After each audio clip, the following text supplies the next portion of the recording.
స్విట్జర్లాండ్లో భేటీ అయిన America, Iran ఉన్నత స్థాయి చర్చల్లో కీలక పురోగతి ఉంది. తమ చమురు ఎగుమతులపై ఆంక్షలను ఎట్టకేలకు అమెరికా తొలగించినట్లు ఇరాన్ ప్రకటించింది.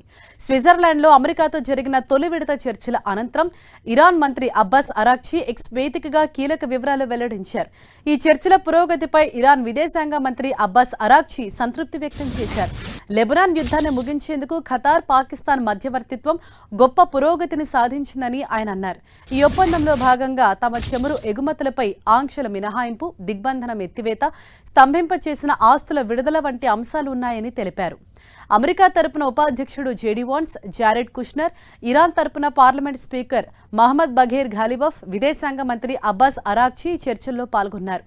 తీవ్ర ఉద్రిక్తతలు, నాటకీయ పరిణామాల నడుమ అమెరికా, ఇరాన్ల మధ్య చర్చలు జరిగాయి. స్విట్జర్లాండ్లో జరిగిన తొలి విడత ఉన్నత స్థాయి చర్చల్లో కీలక ఒప్పందాలు కుదుర్చుకున్నారు. అమెరికా, ఇరాన్ దేశాల మధ్య ఉద్రిక్తతలు తగ్గించి తుది శాంతి ఒప్పందాన్ని కుదుర్చుకోవటానికి ఖతార్, పాకిస్తాన్ దేశాల మధ్యవర్తిత్వంలో ఒక కీలక అడుగు పడింది. స్విట్జర్లాండ్లో జరిగిన చర్చల అనంతరం 60 రోజుల రోడ్ మ్యాప్ను ప్రకటిస్తూ ఇరుపక్షాలు ఉమ్మడి ప్రకటన విడుదల చేశాయి. హర్ముజ్ గుండా వాణిజ్య నౌకల సురక్షిత ప్రయాణానికి ఓ ప్రత్యేక కమ్యూనికేషన్ వ్యవస్థను ఏర్పాటు చేసేందుకు అమెరికా, ఇరాన్ అంగీకరించాయి. రోడ్ మ్యాప్లో మధ్యవర్తిత్వ ప్రక్రియను రాజకీయంగా పర్యవేక్షించడానికి ఓ ఉన్నత స్థాయి కమిటీ త్వరలో ఏర్పాటు కానుంది. మరోవైపు స్విట్జర్లాండ్లోని బర్కిన్ స్టాక్లో ఈ చర్చలు అంత సాఫీగా ప్రారంభం కాలేదు. అమెరికా అధ్యక్షుడు డొనాల్డ్ ట్రంప్ తన social media platform truth social వేదికగా తీవ్రమైన బెదిరింపులకు పాల్పడటంతో ఒక దశలో ఇరాన్ ప్రతినిధులు తీవ్ర ఆగ్రహంతో చర్చల నుంచి వాకౌట్ చేశారు.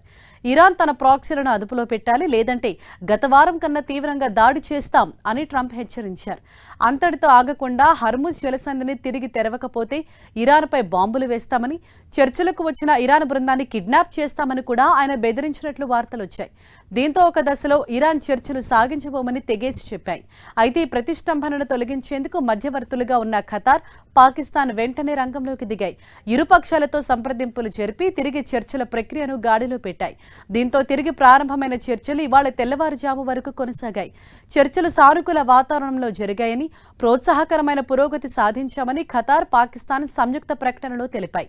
చర్చలకు ముందు ఇరాన్ ప్రతినిధులతో ఖతార్, పాకిస్తాన్ నేతలు విడివిడిగా సమావేశమయ్యారు. ఆ తర్వాత 4 పక్షాల చర్చలు ప్రారంభమయ్యాయి.